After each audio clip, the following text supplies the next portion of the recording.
అందరికీ నమస్తే. ఈరోజు ఈ వీడియోలో 1000 స్తంభాల గుడి గురించి తెలుసుకుందాం. 1000 స్తంభాల దేవాలయం రుద్రేశ్వర స్వామి దేవాలయం. ఇది తెలంగాణ రాష్ట్రంలో వరంగల్కు దగ్గర హన్మకొండలో ఉంది.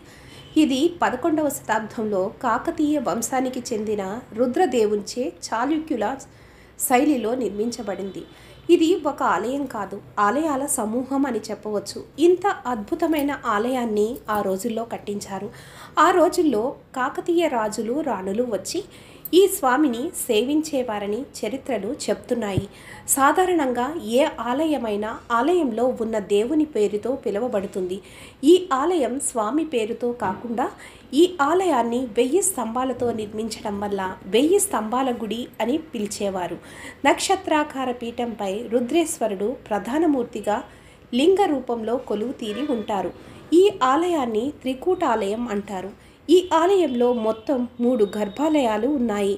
తూర్పు ముఖంగా శివుడు, దక్షిణ ముఖంగా ఉన్న దానిలో వాసుదేవర అంటే విష్ణుమూర్తి విగ్రహం, పశ్చిమ ముఖంగా ఉన్న దానిలో సూర్యదేవర విగ్రహం ఉండేవి. ప్రస్తుతం సూర్యదేవర విగ్రహం మనం చూడలేము. మహమ్మదీయుల దండయాత్రలో ధ్వంసం చేయబడ్డాయి.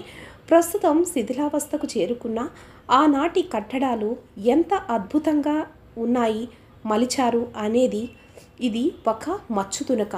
ఇంతటి చరిత్ర కలిగిన స్వామిని తప్పనిసరిగా దర్శించుకోండి. శ్రీ మాత్రే నమః. సర్వే జన సుఖినో భవంతు. ధన్యవాదములు.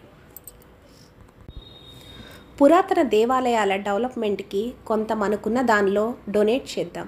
హిందూ దేవాలయాల్ని, హిందూ సాంప్రదాయాన్ని రక్షిద్దాం. ఈ వీడియో నచ్చితే లైక్ చేయండి, షేర్ చేయండి, సబ్స్క్రైబ్ చేయండి. Thank you.